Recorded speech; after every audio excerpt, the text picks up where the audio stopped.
कम कलंकड़ heavy निश्चय रंजन नानमय ते परमपन wavy.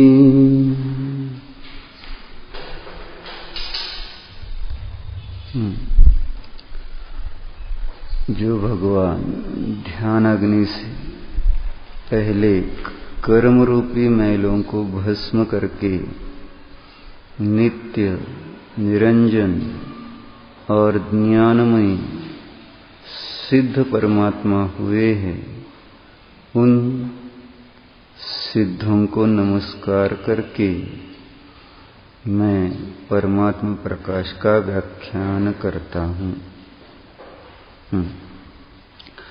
काय करायचं आपल्याला याची चर्चा पहिल्याच दोह्यामध्ये आचार्य करतात। आपलं ध्येय काय आहे, आपलं साध्य काय आहे आणि आपल्याला ते साध्य कसं सिद्ध करता येईल या गोष्टी इथं सांगतायत। म्हणून मंगलाचरण म्हटलं जातं, मंगलाचरण।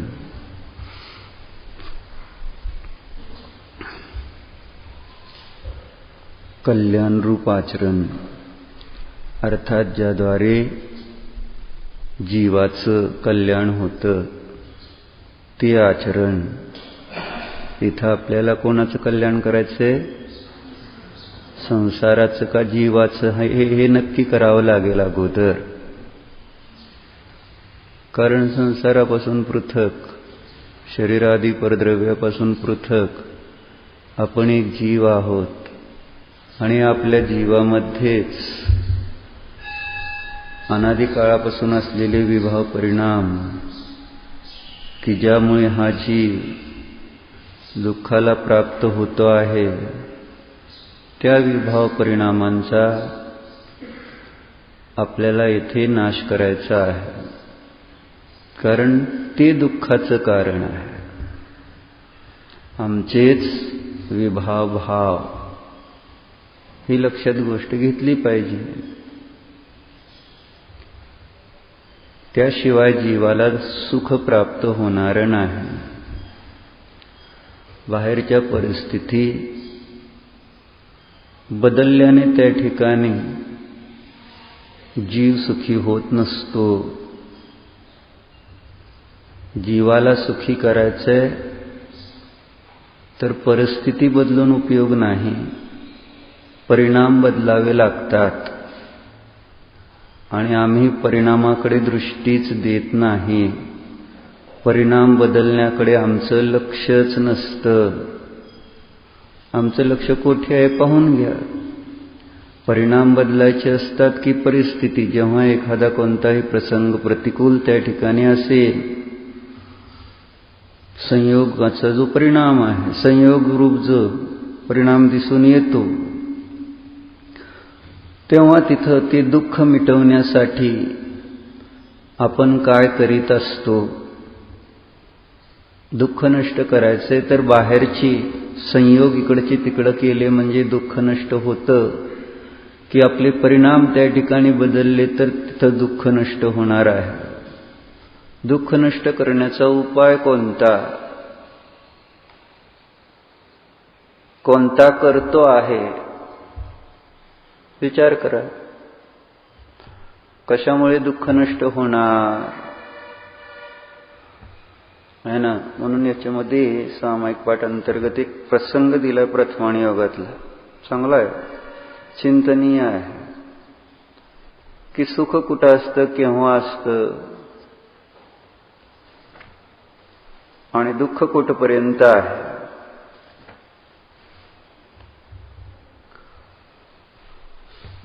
चर्चा करताना सांगतायत की अदेह एवं अकलंक देव देव परमात्म तत्व की आराधना। हीच गोष्ट इथं पण आपण वाचतो आहोत या मंगलाचरणामध्ये। काय दिलं वाचतो थोडंसं बघा। कैसा है यह देवाधिदेव जिसे हम अपने हृदय में विराजमान करने की भावना रख रहे हैं। विकल है और अकलंक है, दोन विशेषणं दिली. ज्या देवाला आपण आपल्या हृदयामध्ये विराजमान करण्याची भावना ठेवतो ते देव कसे आहेत? विकल आणि अकलंक. विकलचा अर्थ इथं कल म्हणजे शरीर, शरीर रहित असं घ्यायचं. इस ज्ञान पुंज में किसी भी प्रकार का देह नहीं है, यह देह से रहित है. भगवान सकल परमात्मा परम अवतारिक दिव्य देह में रह रहे हैं, फिर भी देह में आत्मा नहीं और आत्मा में देह नहीं.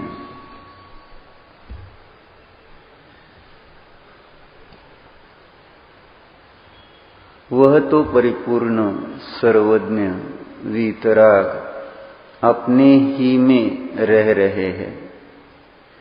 यों ही देव विकल है, शरीर से रहित है और अकलंक है, यानी जिसके शरीर में किसी प्रकार का कलंक नहीं पाया जाता. रंच मात्र भी राग हो तो वह कलंक है. लोग बड़ी तारीफ करते हैं कि देखो इसको अपने भाई में कितना मोह है, इसको अपने अमुक में कितना मोह है, बेचारा कितना सबका ख्याल रखता है. यूं मोह करना अच्छा समझते हैं, पर राग करना, मोह करना, यह तो इस जीव के लिए एक बड़ा कलंक है.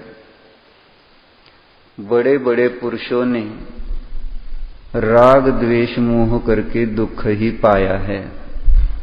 दुःखाचं कारण, दुःख दूर करायचं असेल तर उपाय राग द्वेष मोह नष्ट करायला पाहिजे.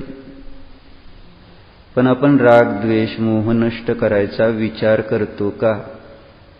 नव्हे. राग द्वेष मोहाची जेथे नष्ट करण्याची चर्चा येते तिथं आपला चॅप्टर क्लोज झालेला असतो संसारी लोकांचं. तीच गोष्ट आता पुढे समजावून सांगितली. कारण अन्य मतवादींनी जे काही त्या ठिकाणी चरित्र लिहिलेलं आहे, रामायण लिहिलेलं आहे, ते कुठपर्यंत लिहिलेलं सापडतं. रामाचं चरित्र, सीतेचं चरित्र कुठपर्यंत मिळतं वाचायला अन्य लोकांमध्ये?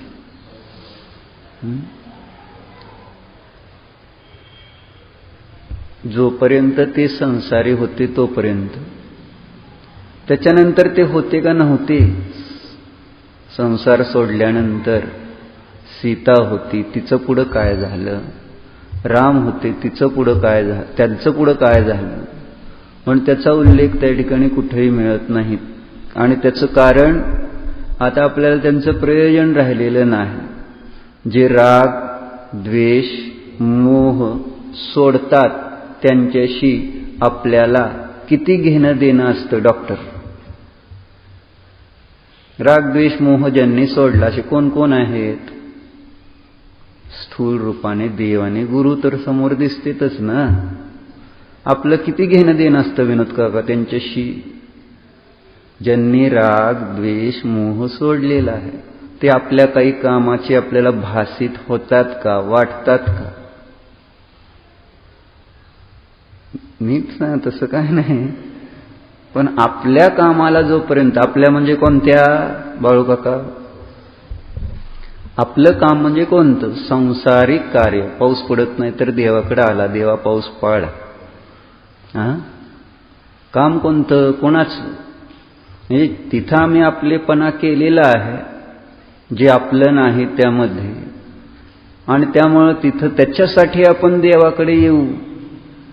परंतु त्या देवाकडे राग द्वेष मोह नष्ट करण्यासाठी कधी आलेलो आहोत का? किंवा त्यांच्याशी आपल्याला किती प्रयोजन भासते, त्यांच्या प्रती आपल्याला किती प्रीती प्रेम निर्माण होतो? हो, सुंदर आहेत. राग द्वेष मोह नष्ट केलेले हे देव किती चांगले आहेत. अशा प्रकारची ती भावना गुरूंच्या प्रती. किती चांगले आहेत हे गुरु, राग द्वेष मोह सोडलेला आहे, की जेणेकरून असं आपल्याला वाटतं की यांच्याजवळच थांबावं. कोणाजवळ थांबावं असं वाटतं? कोणाजवळ? अशोक काका सांगा, कोणाजवळ थांबावं असं वाटतं? रागी द्वेषी मोही जीवांजवळ जास्त थांबण्यामध्ये आपल्याला लाभ वाटतो, बरं वाटतं का? जे वीतरागी आहेत, वीतद्वेषी आहेत, वीतमोही आहेत, त्यांच्या सानिध्यात हो बरं वाटतं म्हणतो, पण किती वेळ? म्हणजे ते आपलं तिकडून कंटाळून इकडं थोड्या वेळ काम पूर्ण करायचंय म्हणून, अशा पद्धतीने. म्हणून काय सांगते बघा, ऐका, इथं सांगितलं वर्णिजींनी, चांगलं दिलं ती गोष्ट. पुराण पुरुषों के चरित्र देख लो, श्री रामचंद्र जी जिनको कि उसी भव से मोक्ष जाना था, वे भी जब तक अपने भाई लक्ष्मण और सीता जी के प्रति राग रखे रहे तब तक उनका जीवन देख लो संकटों से ही भरा रहा. संकटाचं कारण सांगतायत कोण? सीता आणि लक्ष्मण. संकटाचं कारण कोण? राम. रामाला दुःख कोणत्या कारणाने होतं? जब तक, कब तक? जब तक लक्ष्मण आणि सीता यांच्या प्रती राग होता तोपर्यंत रामाला किती सुख मिळालं? बघून घ्या. पुढे सांगतात, जब तक उनको परवस्तुओं का संबंध था तब तक वे दुखी रहे. सीता जी का भी जब तक श्री राम के प्रति अनुराग रहा तब तक उन्होंने भी कष्ट ही पाया. कष्ट कोणत्या कारणाने? जोपर्यंत रामाच्या प्रति सीतेला अनुराग, मी रामाची आणि राम माझा, हे जोपर्यंत चाललं तोपर्यंत सीतेला किती दुःख भोगावं लागलं. श्री राम, लक्ष्मण और सीता, इन तीनों का ही चरित्र देख लो. आदि से लेकर अंत तक, जब तक उन्हें वैराग्य नहीं जगा, दीक्षा नहीं ली, तब तक उन्हें कष्ट ही कष्ट रहा. हाँ, बीच बीच में कुछ सुख हुए भी, पर उनकी कोई गिनती नहीं है. तो ऐसी ही बात हम आप लोगों की है. इस जीवन में कोई सुखी नहीं हो पाता. सभी के दिल की बात उसके मुख से सुन लो. कोई कहता है कि मैंने बचपन में ऐसी विपदा पाई कि मेरे माँ बाप छूट गए. हमने अपने जीवन में बड़े संघर्ष सहे, फिर ये विपत्तियां सही. कोई कुछ अपनी विपत्ति की कहानी सुनाता, कोई कुछ. तो इस जीव को जब तक राग द्वेष मोह लगा हुआ है तब तक विपत्तियां ही विपत्तियां है. सीता जी को वैराग्य कब हुआ था? जबकि उनकी अग्नि परीक्षा हुई थी. भला अग्नि में गिरने वाली बात कितनी बड़ी समस्या की है. इतनी विकट बात आने पर फिर हृदय में राग रह सकता है क्या? वे विरक्त हो गई. राम, लव, कुश आदि सभी बहुत बहुत समझाते मनाते, मगर सीता के चित्त में पूर्ण विरक्ति जग चुकी थी. वह कब मानने वाली थी? बस दीक्षित होकर तपश्चरण में लीन हो गई. सीता की अग्नि परीक्षा के बाद का सीता का चरित्र और जगह अर्थात अन्य मतों में नहीं मिलता. इसी प्रकार श्री रामचंद्र का भी चरित्र सीता की अग्नि परीक्षा के बाद अन्य मतों में नहीं मिलता. तो देखो, जब विरक्त हुए तो दुनिया के काम के ही नहीं रहे, फिर चरित्र काहे को लिखे?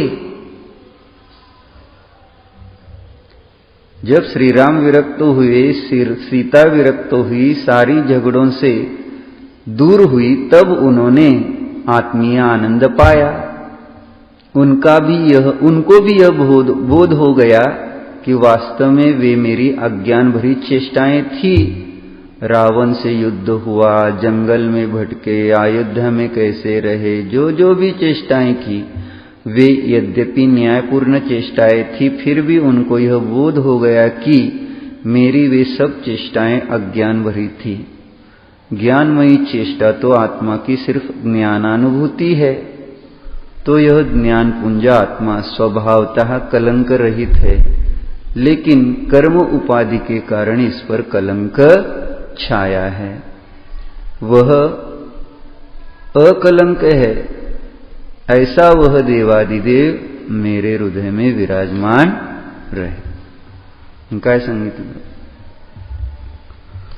जोपर्यंत राग द्वेष मोहाचा कलंक, तोपर्यंत दुःख। जेव्हा त्या ठिकाणी ते राग द्वेष मोह भाव सोडले, तेव्हा त्या ठिकाणी दुःखाचा नाश झाला।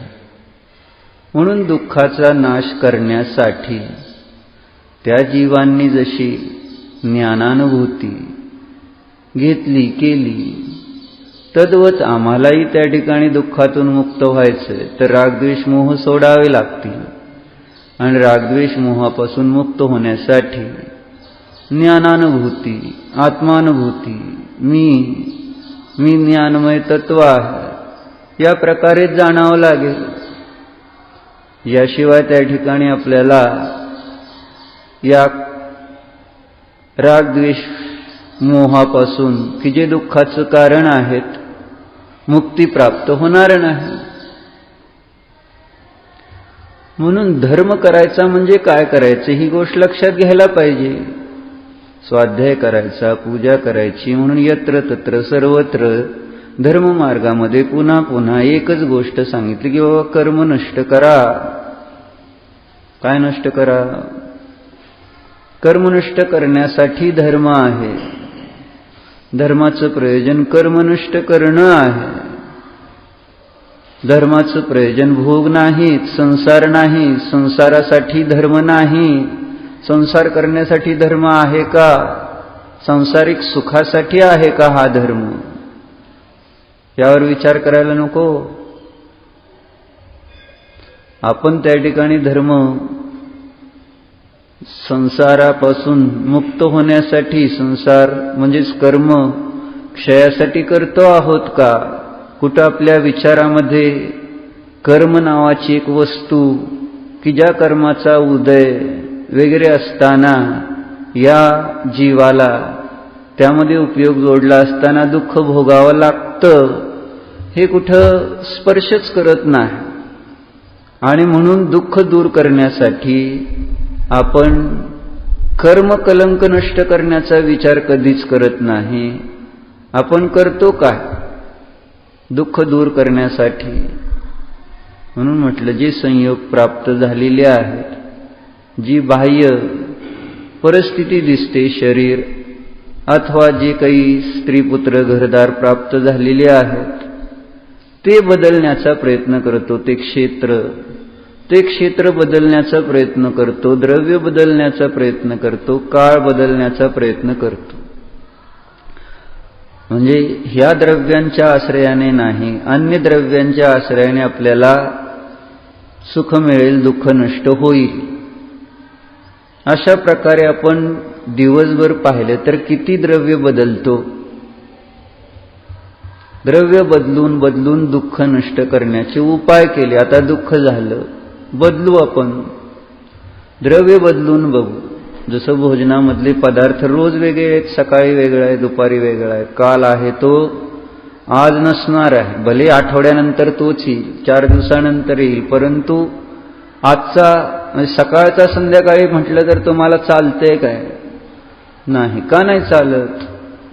कारण हेतू काय त्याच्या पाठीमागचा?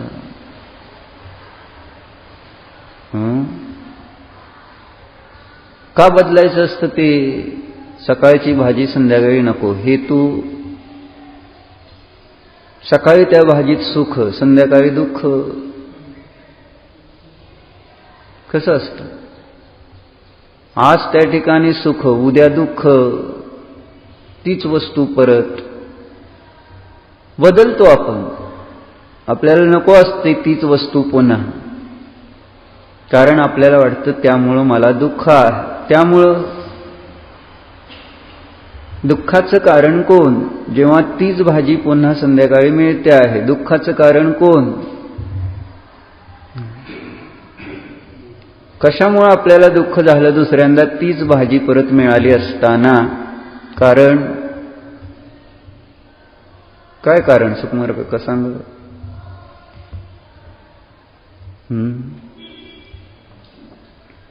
हो, पण कोणते परिणाम की ज्यामुळे त्या ठिकाणी तीच वस्तू परत मिळाली तर दुःख होतंय? तिथंच असणारा मोहभाव.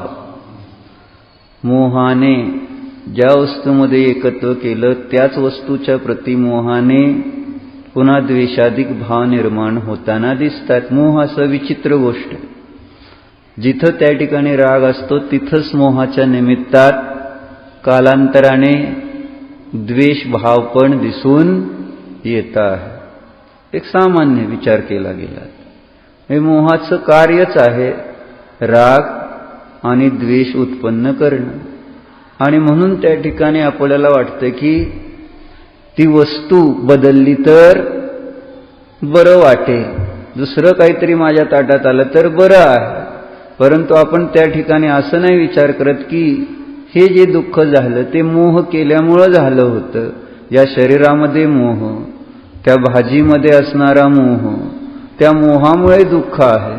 जर तो मोह नष्ट केला तर ती भाजी दुःख देणार नाही, ते शरीर दुःख देणार नाही. म्हणजे तिथं कोणतंही कारण बाह्य दुःख देणार नाही. भाजी बिघडली तर तिथं ते बिघडवणाऱ्याच्या प्रती पण आपल्याला आपले भाव बिघडणार नाही. परंतु जेव्हा भाजी आवडणारी बिघडली तर आपल्याला जे इष्ट असते त्यांच्या प्रती पण आपले भाव बिघडतात. आणि मग सगळं महाभारत नसे. मग कोणाच्याच प्रती? करणाऱ्याच्या प्रती नाही, जे केले त्याच्या प्रती नाही, ज्याच्यासाठी आहे त्याला नाही. कोणाच्याच प्रती? शरीर, तिथं ती जी वस्तू खाणार आणि ज्याने बनवली त्याच्या प्रती. कोणाच्याच प्रती त्या ठिकाणी आम्ही मोह ठेवत नाही. जसे महाराज कालच तिथं एका मनुष्याने दृष्टांत पण आपलं जे जीवनात घडली तिथं त्यांनी गोष्ट आपलं सांगितले. म्हणजे कशा प्रकारे मुनिराज निस्पृह असतात, त्यांना पण रोज ध्यानाच्या वेळेस जे जेवण मिळालं ते केलं, कसं तिथं त्याच्यामध्ये शांती. मग एक दिवस तो साधक मुनिराजांना आहार देत होता. मग आहार देत असताना त्याच्या हातात दिली गेली एक वाटी, आणि त्या वाटीमध्ये काय होतं त्याला माहिती नव्हतं. फक्त त्यांना सांगितलं की महाराजांनी एक हात घास घेतला की त्याच्यात टाकायचं आहे. आणि आपलं तो मनुष्य महाराजांना आपलं ती चटणी समजत होता की ती एक चटणी आहे काहीतरी, आणि ती थोडी थोडीशी वाढायची असती प्रत्येक घासाला. मग प्रत्येक घासाला आपलं त्याने ती चटणी म्हणून वाढली होती. काय होतं हे त्याला कळलेलं नाही. झालं महाराजांचा आहार झाला काय वगैरे सगळं. महाराजांना काय त्या कसा होता काय होता, तुम्ही थोडं दिलं जास्त दिलं काय विकल्पना. झालं गेले महाराज. हे जेवायला बसले. मग ते जे महाराजांना वाढत होते तो पदार्थ घेतला, बघितलं काय होतं ते. चटणी मिरची काय नव्हतं ते. तो कोणता तरी एक त्यांनी विशिष्ट पदार्थ सांगितला की जो जास्त मात्रेमध्ये टाकला तर त्या ठिकाणी त्या वस्तूला टेस्ट येते. जास्त प्रमाणात वाढला गेला तर, म्हणजे घासावर ती वस्तू जास्त टाकली गेली तर त्याला त्याची ती काय लोण नव्हतं किंवा चटणी नव्हती की थोडी थोडीशी आपल्या टेस्टला. तो पदार्थ असा होता, नाव आपल्याला माहित नाही तिकडचं असेल काही, की जो जास्त टाकला तरच तिथं त्या पदार्थाला चव येणार होती. पण यांची समजूत ही काहीतरी चटणी आहे, थोडी थोडी टाकली तर टाकायची असते एवढंच. सांगायचं तात्पर्य काय, कशासाठी सांगत होतं की महाराजांनी तेला त्यांना किती बरं अजून टाक की एवढंसं काय टाकतोय. तुम्ही जेवायला बसला असता, मौन असतं तुमचं, काय केलं असतं. काय कळते काही काय किती टाकावं ह्याच्यात, एवढं टाक अजून टाक. कसं महाराज म्हटले का काय तुम्ही ती येताय ती वस्तू जी दिली टाक की अजून अजून थोडस. असा काय भाव का नाही महाराजांना तसा भाव. कारण गोष्ट त्याच्यासाठी नव्हती. तुम्हाला वाटतं काय चाललंय, कशासाठी सांगत होतो हे लक्ष दे ना.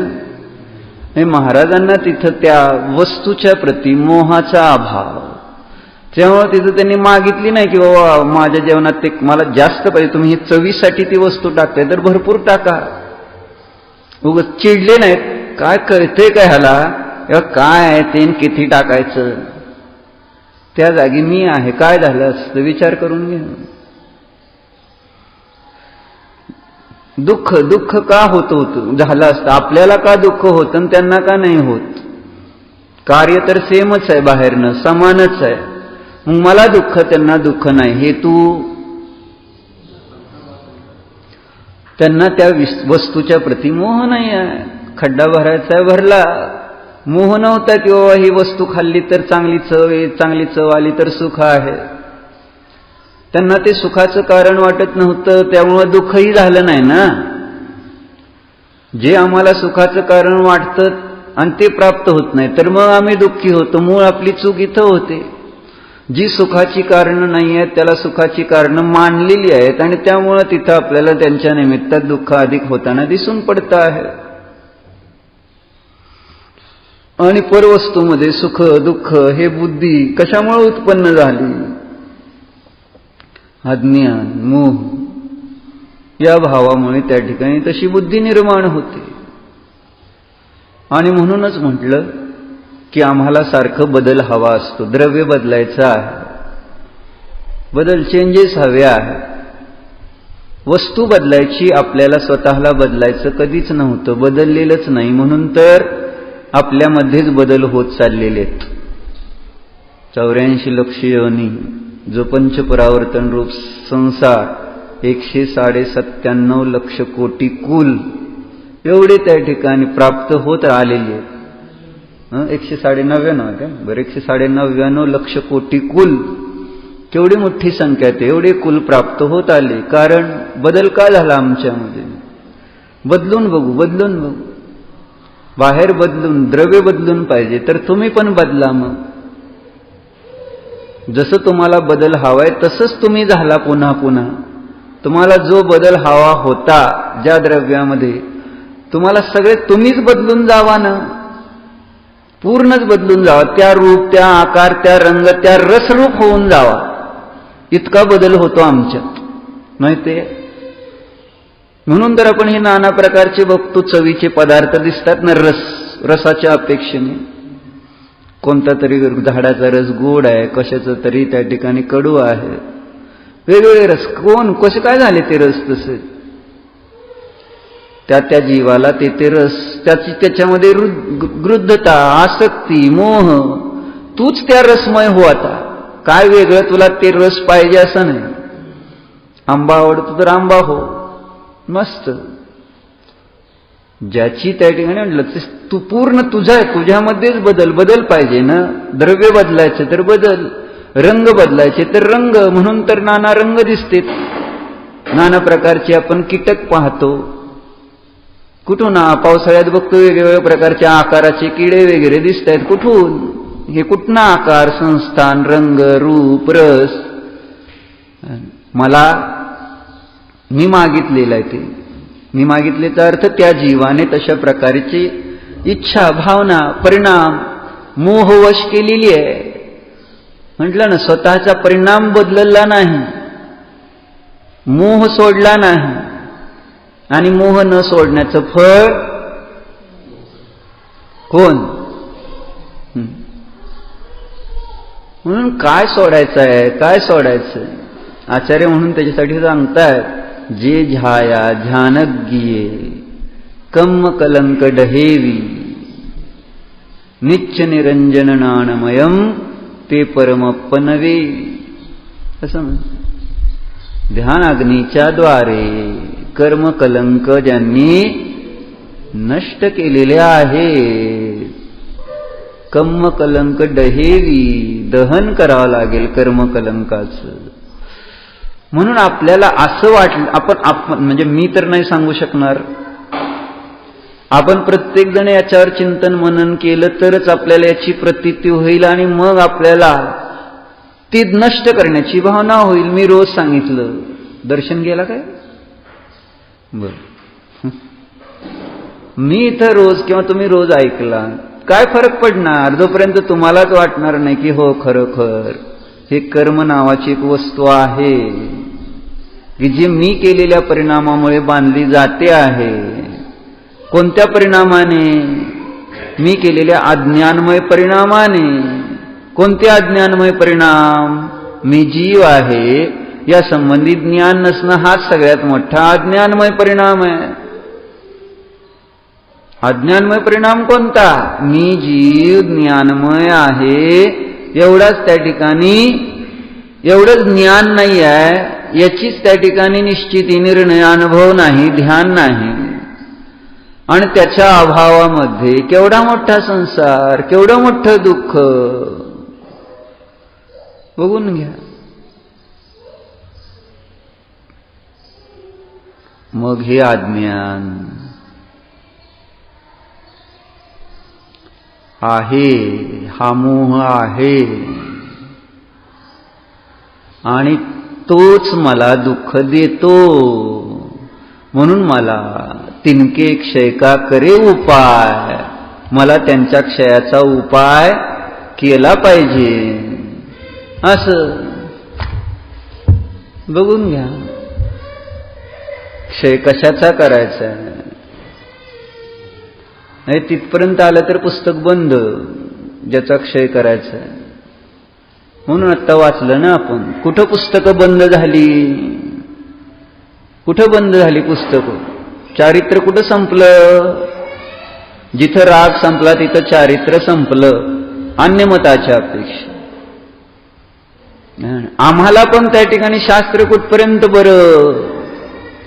जिथपर्यंत आपल्याला राग आहे तोपर्यंत शास्त्र बरं आहे.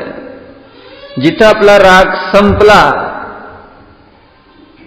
म्हणजे शास्त्राच्या प्रती संपला आणि घराच्या प्रती झाला, संपलं. तिथं आपल्याला बंद करावंसं वाटतं. ते नको, आपल्या कामाचं नाही आहे ना. आता आपल्या कामाचं नाही. केव्हा? आता 9:30 वाजलेत, मुलांचं पूजन आहे आणि असं मला सांगितलं, त्याच्यामुळे 9:30ला सोडायचं. अजून 2 मिनिटं सोडतो. काय? म्हणून व्यवहारात दिसतंय आपल्याला, ते वेगळं कशाला सांगायचंय? आजच वाचलं का काय?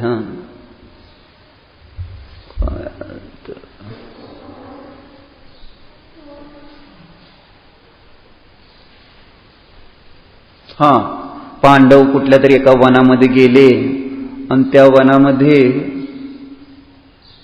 काय झालं, एक अर्धा मनुष्य एक अर्धा प्राणी असा एक प्राणी दिसला युधिष्ठिरला. तर अर्जुनला एक 12 तोंडाचा रेडा दिसला. तो किती खातो तरी त्याचं काही पोट भरत नाही, उपाशी. अजून नकुलला एक दिसलं, काही सहदेवला, भीमाला. तर त्याच्यामध्ये एक असं घटना दिसली की एक 6 घट आहेत, 6 घडे. ते 6 घडे मिळून एक घट भरत नव्हता, परंतु एक घट 6 घट भरत होता, असं दिसलं. हे काय भानगड आहे? ह्याच्यातच असेल कुठेतरी.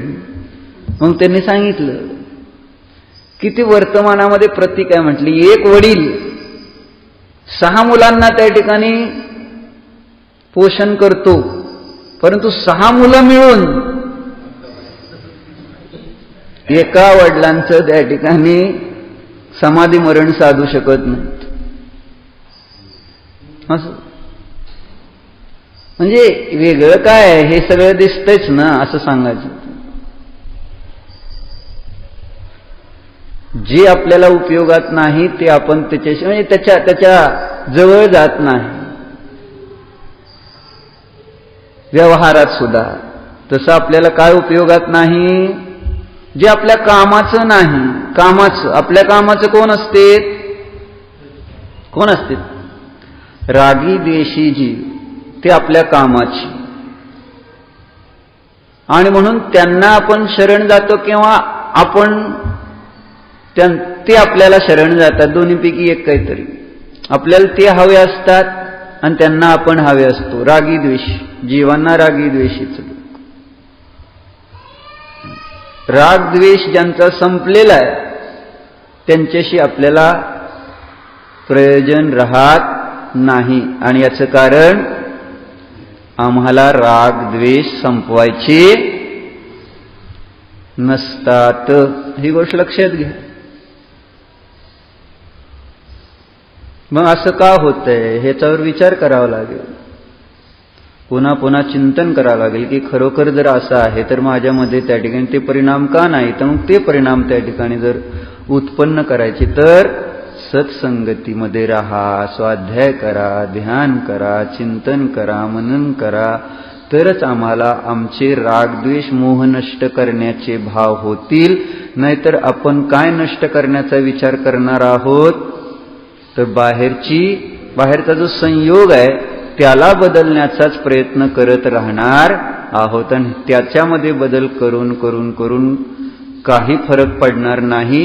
आमच्यामध्येच त्यानुसार बदल घडत राहतील. म्हणजे आपणच त्या पर्यायाने परिणत होत राहताना दिसून येत राहू. म्हणून विचार करा. कर्मकलंक नष्ट करण्यासाठी त्यांनी जसं ध्यान केलं तसं आपल्यालाही कर्मकलंक म्हणजे रागद्वेष मोह नष्ट करायचे, तर त्यासाठी ध्यान करावं लागेल. ओम नमः.